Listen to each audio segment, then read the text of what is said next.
ఆమె గుర్రపు స్వారీ చేస్తుంటే దుమ్ము తప్ప గుర్రం కనిపించేదే కాదు. కరవాలం తిప్పుతుంటే ఆమె మీదకు విసిరిన వడ్ల గింజలు శరీరాన్ని తాకలేవంటే ఆమె శౌర్యం వర్ణించ వీలు లేనిది. ఆమెను పోర్చుగీస్ వారు క్వీన్ ఆఫ్ మరాఠాస్ గా కీర్తించారు. ఆమె పేరే తారాబాయి. శివాజీ ప్రధాన సేనాధిపతి హంబీర్ రావు కుమార్తె. ఛత్రపతి శివాజీ రెండో కుమారుడు రాజారాం భోంస్లే భార్య. చిన్నతనం నుంచే కత్తి యుద్ధం, గుర్రపు స్వారీ, రాజనీతి నేర్చుకుంది. 1682లో 8 ఏళ్ల వయసులో రాజారాంను వివాహం చేసుకుంది. రాజారాం మృతికి అప్పటికే ఆమె కుమారుడు శివాజీ రెండు చిన్నవాడు. అయినా తారాబాయి రాజ ప్రతినిధిగా మారి మొఘలులతో పోరాటం కొనసాగించింది. ఆమె మొఘల్ సుల్తాన్ ఔరంగజేబ్ సేనలను ఓడించి భయపెట్టిన యోధురాలు. శివాజీ తర్వాత మరాఠా ప్రతిఘటనను కొనసాగించి వారి గౌరవాన్ని కాపాడింది. ఝాన్సీ లక్ష్మీబాయి కన్నా ముందే దేశాన్ని రక్షించిన వీరనారి తారాబాయి. శివాజీ కుమారుడు శంభూజీ 1689లో ఔరంగజేబ్ చేతిలో మరణించగా రాజారాం రాయ్గఢ్ నుంచి జింజీ కోటకు వెళ్లి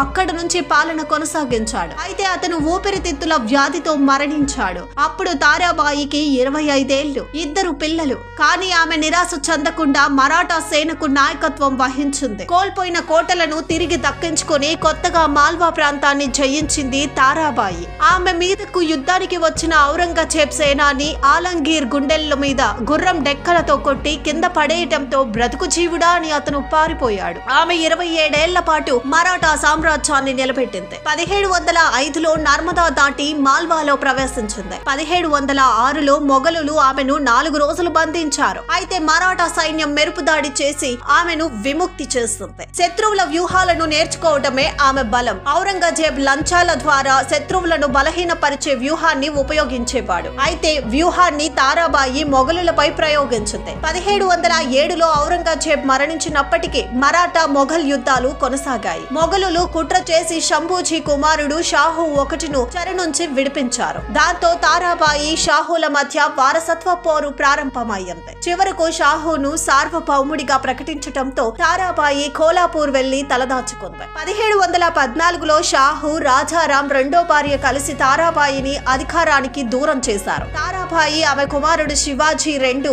జైలుకు వెళ్లారు. 16 ఏళ్ల జైలు జీవితం తర్వాత ఆమె విడుదలైంది. 1740లో అనారోగ్యంతో షాహు పిల్లలు లేనందున తారాబాయి తన మనవడు రామరాజును వారసుడిగా ప్రకటించింది. 1761లో పానిపట్ యుద్ధం అనంతరం తారాబాయి 86 ఏళ్ల వయసులో మరణించింది. 150 ఏళ్ల ముందే భారత మహిళా శక్తిని చాటిన వీర వనిత తారాబాయి.